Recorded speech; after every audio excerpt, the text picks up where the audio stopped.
everyone. Today we will talk about ways to keep your voice healthy.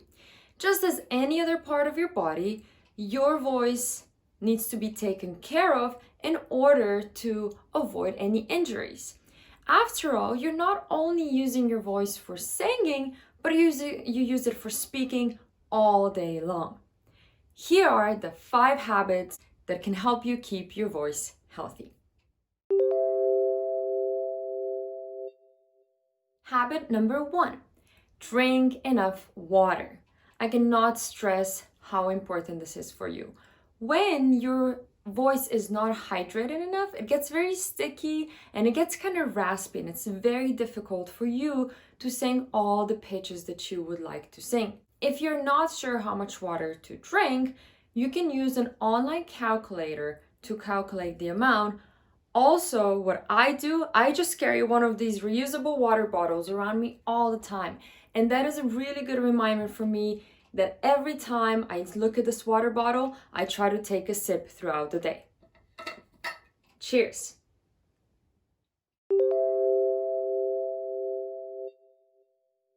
Habit number 2, stretch the muscles of your neck and warm up your voice every morning. You can start with your stretch, just pulling from one side and then gently pull to the other side. I hope you're doing this with me. And then you can just draw a circle with your neck from one side, slowly to the other, and then you come back to the other side.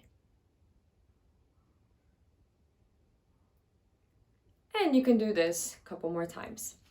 Now, when you're going for a run or do any other sport, it is very natural for all of us to warm up. So why wouldn't we do that with our voice? You don't need to do this for an hour. It can be very short. What it is important is that you try to sing through your full range, from kind of like the lower to the higher pitches. And when you're doing that, don't just sing the pitches, be mindful about it. And start kind of softly with less intensity. The 2 exercises that you can do for a morning warm-up are the bubbles, the lip rolls, which is my favorite exercise. And you can just do this.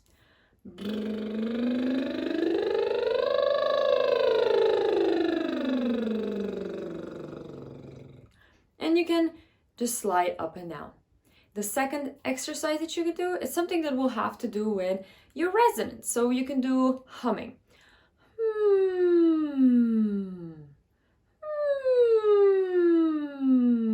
Or you can just slide. Then you go a little higher.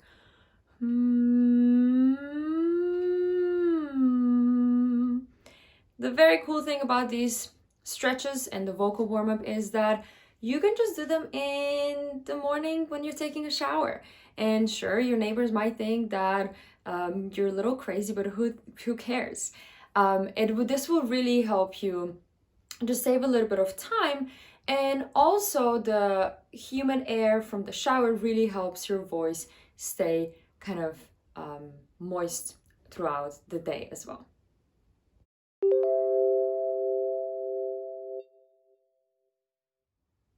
Habit number 3, fix your speaking voice. What that means is that a lot of us actually, when we're speaking, especially when we get tired, we tend to lower our voice a lot. And we kind of speak like this. Also, when we try to set the presence in the room or say something very seriously, we lower our voice. And that's actually really strenuous for your vocal folds. So what you try to do when you are speaking, you're trying to lift it up a little bit. Now, you don't want to talk like this, like a Mickey Mouse or some weird crazy character, but you want to lift it up a little bit. What you can think of is kind of like speaking from your kind of like face. That will help you lift your voice and also keep your vocal folds just less strenuous, and you allow them to actually work in the way that they are supposed to work. Another thing about your speaking voice is speak with a melody.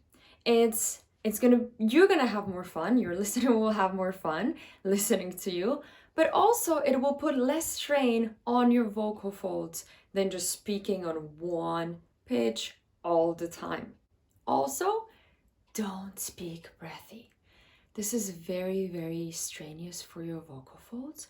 If you want to learn more about it, I actually created a video. It's in the description below, and it will explain you why this happens and why it is actually really bad for your vocal folds, and also how you can fix it.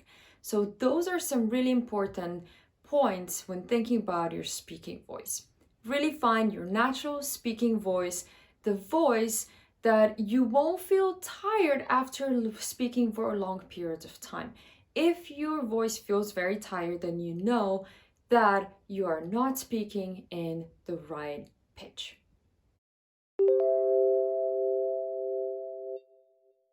Habit number 4, breathing. Take 5 low, deep breaths in your tummy every morning. This will really teach you to observe your breath and be mindful about it. Because breathing is just so subconscious that we forget about it, but yet it is so essential for singing and will help you over time to sing better, place your breath better, and just, make you feel less tense throughout the day. The nice thing about this exercise too is you can always just do that throughout the day and practice it more than once a day. Habit number 5, physical exercise. I really can't stress how important this is for you. If your body is fit, you will sing better. It is not about what size you are, but it is about the fitness level, the stamina.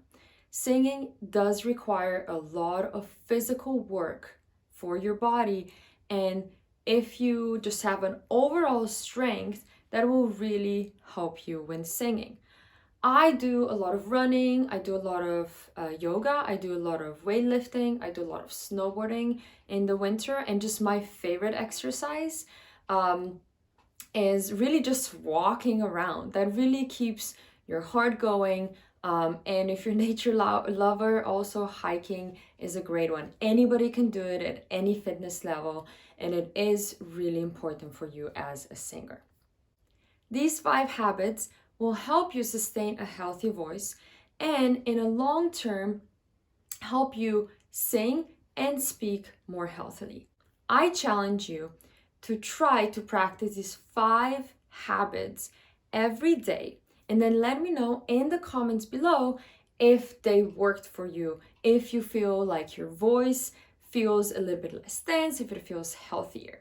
Thank you all for watching, and keep on singing.